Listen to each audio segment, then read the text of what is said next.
Assalomu alaykum aziz yurtdoshlar. Biz shamchiroq deb nomlangan rukundagi ko'rsatuvlarimizni boshlaymiz. Bekorga shamchiroq degan nom tanlamadik.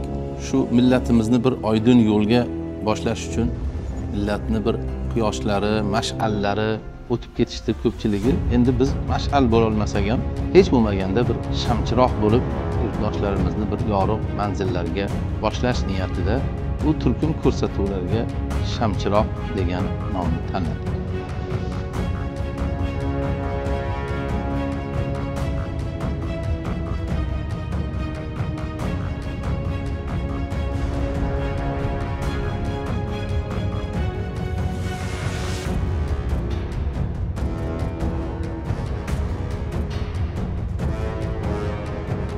Imom Buxoriylar yana chiqadi. Assalomu alaykum aziz do'stlar. Ramazon oyi muborak bo'lsin. Qalblarimizni sururga, ko'zlarimizni nurga to'ldirib Ramazon oyi kirib keldi. Bu oyni kimdir intiqlik bilan, kimdir katta tayyorgarlik bilan, kimlardir quvonch bilan, shodlik bilan, kimlardir ozgina hadik bilan kutib oldi. Nega deysizmi? Keyingi yillarda aynan Ramazon oyida kishilarni ozgina ko'nglini xira qiladigan qonunlar, qarorlar e'lon qilinib, kishilarni qalbini buzishi urfga aylanib qoldi. Bu yil ham Ramazon avvalida farzandlaringizni masjidga yubormanglar. Ularning to'polonlari, kulgulari bizning xushimizni, halovatimizni o'g'irlayapti degan mazmundagi bir murojaat e'lon qilindi. Bir imomning farzandlaringizni masjidga yubormanglar, ular masjidda siyib qo'yishadi degan gapi yil latifasiga aylanib ketdi. Yana bir imom organdan topshiriq bor, jiddiy topshiriq bor. Farzandlaringizni yubormanglar. Kim farzandlarini yuborsa, ularning ota-onalari jazolanadi. Ular bilan o'zimiz ham jiddiy gaplashamiz degan bir gaplarni e'lon qildi. Aytib qo'yay, bugun imomlarga ham buyurdim. Shu bolangiz boraman deb yopishib olsa, bolam sen darsingni qilib, mazza qilib uxla, men namoz o'qib sen haqingga duo qilib kelaman masjidda deng. Buni bekorga aytilmayapti. Tushunarlimi? Agar 2-3 marta shu narsa takrorlansa, keyin biza imomlar, bugun hamma imomlarga buyurdim, ular o'shani bolasi bilan otasini chaqirib tarovihdan keyin olib qolib gaplashamiz. Bulardan havolangan, balki topshiriq olgan ichki ishlar xodimlari masjid eshiklarida turib olib, yoshlarni masjiddan to'sadigan bo'lishdi. Kechagi kelgan tasvirlardan ko'rdikki, ayrim ichki ishlar xodimlari masjidda namoz o'qib turgan bolalarini tashqariga olib chiqib ketyapti ham ekan. Biz Imom Buxoriylar, Imom Termiziylar, Imom Moturidiylar, Jaloliddin Manguberdilar, Amir Temur, Boburlar bilan cheksiz faxrlanadigan millatmiz. Keling, ularning bolaliklari qanday o'tgan? Bir nazar solaylik. Imom Buxoriy 7 yoshlarida Qur'onni yodlagan ekanlar. 11 yoshlarida 70 ming hadisni yodlagan ekanlar. 15 yoshlarida haj ziyoratlarini ado qilib Makkada qolgan va ilm bilan shug'ullangan ekanlar. Boshqa olimlar u kishining 17 yoshda Madinada masjidda dars berganlarini yozishgan. O'zlarining keyinchalik xotiralab yozishlaricha eng mashhur asarlaridan biri Tarix-ul Kabir, ya'ni katta tarix asarini, 9 kitobdan iborat bo'lgan katta tarix asarini Masjidil Nabaviyda, ya'ni Payg'ambar alayhisalomning masjidlarida, Ravzaning yonida oyning yorug'ida yozdim degan ekanlar. Imom Azam 10 yoshda Qur'onni yod olganlar, masjidda hadis tinglaganlar.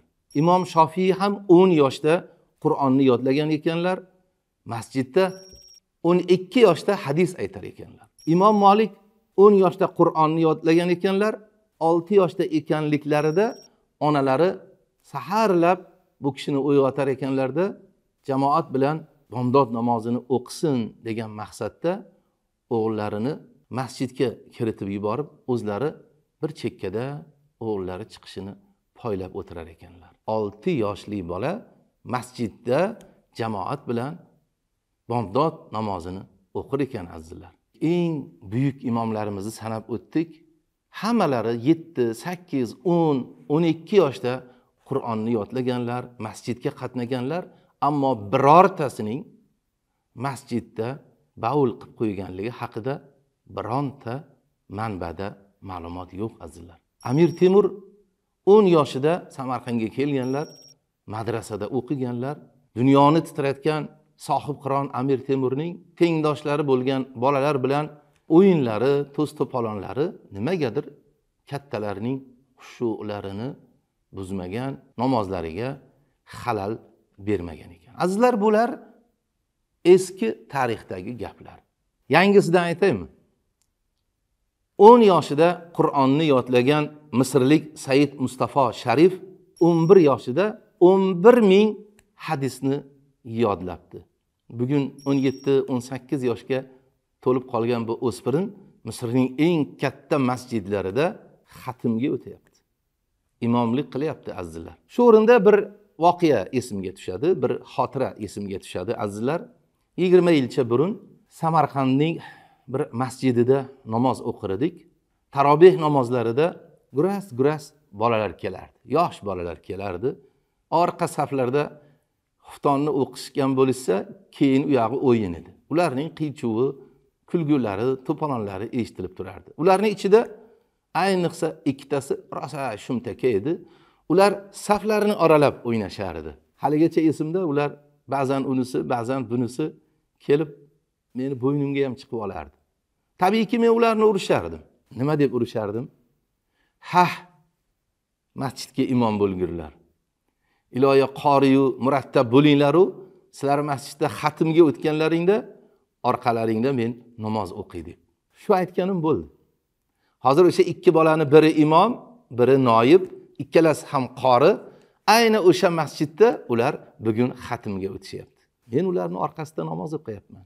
Yosh bolalarni masjiddan to'smasligimiz kerak. Masjidga, namozga muhabbat paydo qilishimiz kerak ularning qalbida. Xo'sh, bu masalada boshqa davlatlar, boshqa mamlakatlarda ahvol qanday? Ayni damda men Turkiyada bo'lib turganim uchun Turkiyada bu borada nima ishlar qilinayotganligini bir o'rganib ko'rdim azizlar. Keling, yaxshisi kecha o'tgan kuni men Istanbul shahridagi masjidlarda bo'lib, o'zim ko'zim bilan ko'rgan holatlarni siz ham bir tomosha qiling.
İstanbul'dagi bir masjid eshigiga masjid imomi qiziq bir yozuvni yozib qo'yibdi. Bolalardan bezovta bo'ladiganlar masjidimizga kelmasin. Biz o'sha masjidni qidirib topib bordik. O'sha masjidning imom xatibi bilan suhbatlashdik. Keling, shu suhbatni sizlarning e'tiboringizga havola qilaman. Assalomu alaykum aziz yurtdoshlar. Biz Turkiya masjidlarida yosh bolalarni masjidlarga jalb qilish masalalarini o'rgangani masjidlarga keldik. Xususan bugun Sumbul Afandi nomlaridagi masjidga keldik va masjidning imom xatiblari Ibrohim Afandi xo'ja bilan suhbatlashyapmiz. Xo'jam, mana shu masjidlarga yosh bolalarini jalb qilishni bir islomiy asoslari haqida ikki og'iz gapirib bersangiz. Hoş geldiniz öncelikle Sümbül Efendi Camii'ne. Şimdi Efendimiz Aleyhisselatü Vesselam bizim önderimiz ve rehberimiz, yegane kurtarıcımız. Efendimiz Aleyhisselatü Vesselam'ın Medine'sinde, onun kurmuş olduğu Mescid-i Nebevi'de Efendimiz bir imamdı ve liderdi. Orada gelen çocuklara, civardaki çocuklara nasıl davranırdı? Hutbeye Efendimiz çıktığı zaman çocuklar torunu Hazreti Hasan ve Hüseyin Efendimiz onun hutbeye gittiği zaman hutbede kucağına alarak hutbe veren bir peygamber. Namaz kıldırırken Efendimiz teheccüd namazı kılıyor.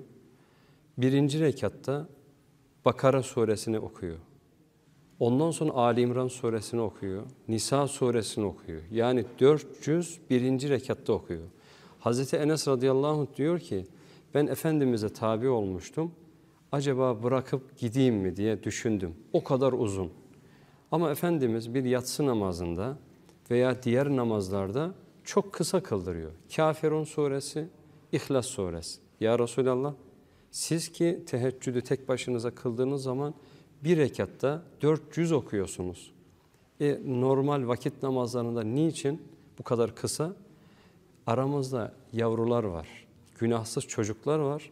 Onlar incinmesin, namazı sevsinler diyerek namazı kısa tutan bir peygamber var.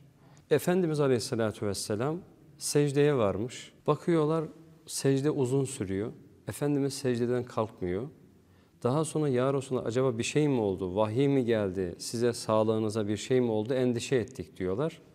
Bir de bakıyorlar ki Efendimizin sırtına Hazreti Hüseyin Efendimiz çıkmış, orada keyif yapıyor. Efendimiz secdesini uzatıyor. Sırf onun oyunu bozulmasın diye. Bizim caminin girişinde bir yazı yazar.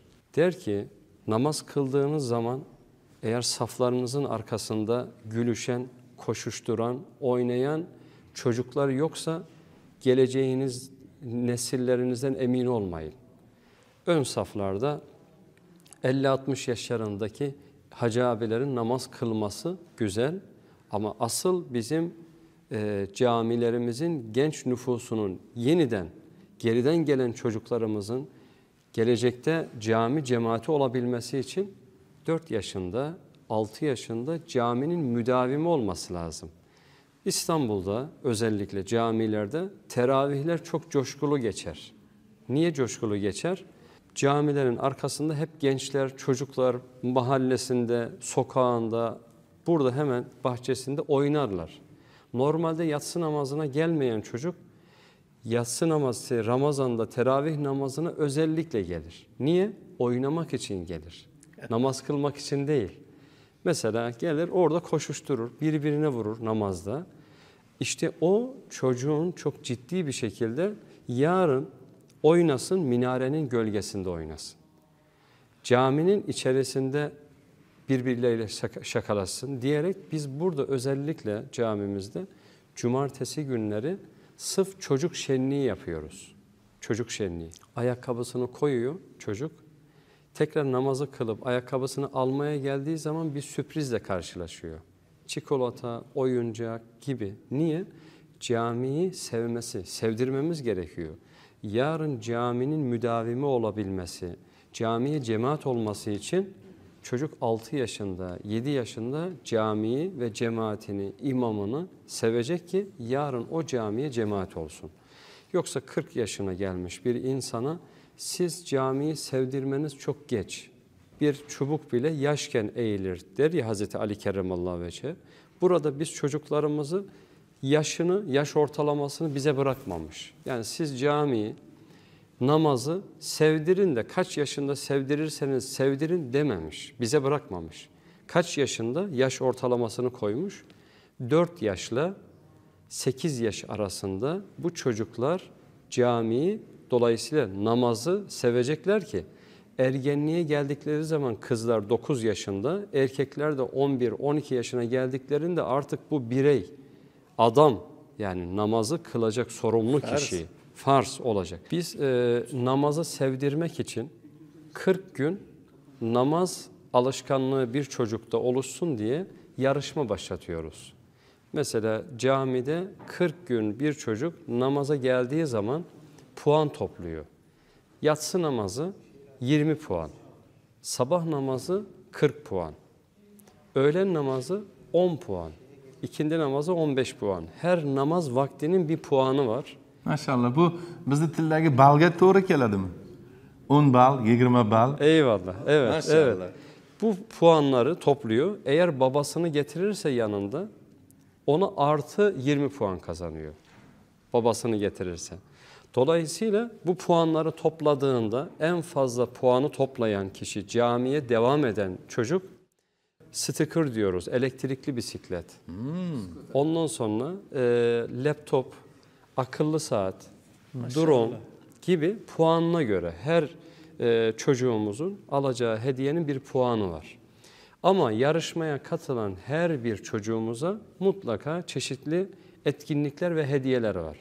Maşallah. Bunun yanında biz sene içerisinde çocuklarımızla alakalı bir günlük itikaflar yapıyoruz. Bu çocukların bu camilerde büyük hatıralar biriktiriyor. Anlatabildim mi? Bir gün itikat, yani 24 saatini camide geçiriyor. Burada yatıyor. Bu halının üstünde yatıyor. Geceyi burada geçiriyor. Güzel.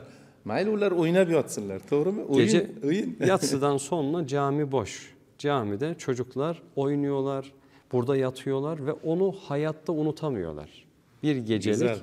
ve o bir günlük itikaf, ama itikadi meseleler üzerinde konular seçiyoruz. Yani imani meseleler, bugün en fazla günümüzdeki tehlikelerden deizm, ateizm gibi çocukların savrulmaması için ilkokul çocuklarına ayrı, ortaokul ve lise yaşındaki çocuklara camilerde kamp yapıyoruz. Bu kampa katılanlar, mesela başka bir yarışma, camiyi kim geliyor temizlik yapıyor.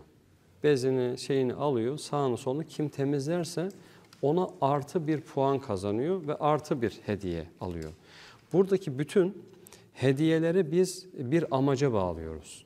Yani bir amaca hizmet etmesi lazım. 40 gün namaza devam ederse Allah'ın izniyle o çocuk camiye cemaat olur. Camiye siler, süpürür, temizlik yaparsa gönlü aidiyeti gelişir. Camiyle muhabbeti oluşur.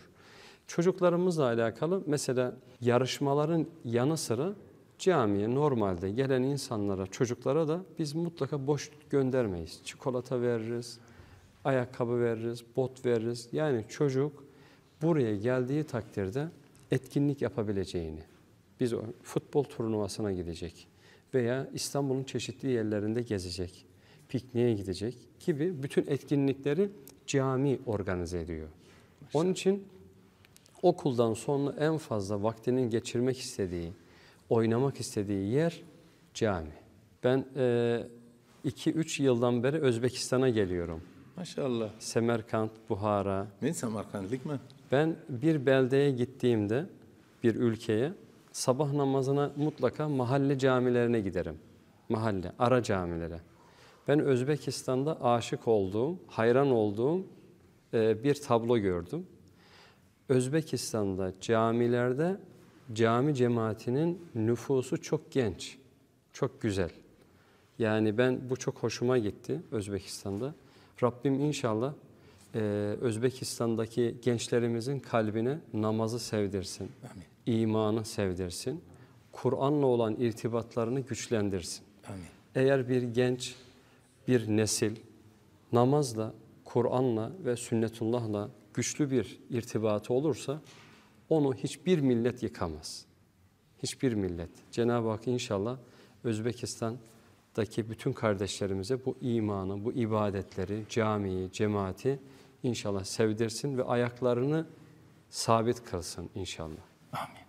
Turkiyada yosh bolalarini masjidga, namozga muhabbatli qilish uchun qanchalar harakatlar qilinyapti. Biz bilamizki, Turkiya bugun demokratik qadriyatlari bilan ham, taraqqiyoti-yu harbiy salohiyati jihatidan ham jahonning eng oldi davlatlaridan biri. Yosh bolalarning masjidlarda emin erkin yurishi, qiychuv, to'polon qilishi, masjidda orqa saflarida hatto futbol o'ynashlari Turkiyaning dunyoviylik tamoyillariga ham, rivojlanishiga ham zarar bermayapti ekan. Menimcha, ko'rsatuvni Sumbul afandi nomidagi masjid imom xatibi Ibrohim afandining duolari bilan yakunlaganimiz ma'qul. Yurtimiz juda muqaddas diyor. Bu diyordan imom Buxoriylar, imom Termiziylar, Ibn Sinolar, Xorazmiylar chiqqan. Inshaalloh yana buyuklar chiqadi. Faqat biz ularning yo'lini to'smasak, ularni masjidlarga kelishdan to'smasak, o'zimizdan bezdirmasak, bas. O'zingizni, farzandlaringizni ehtiyot qiling.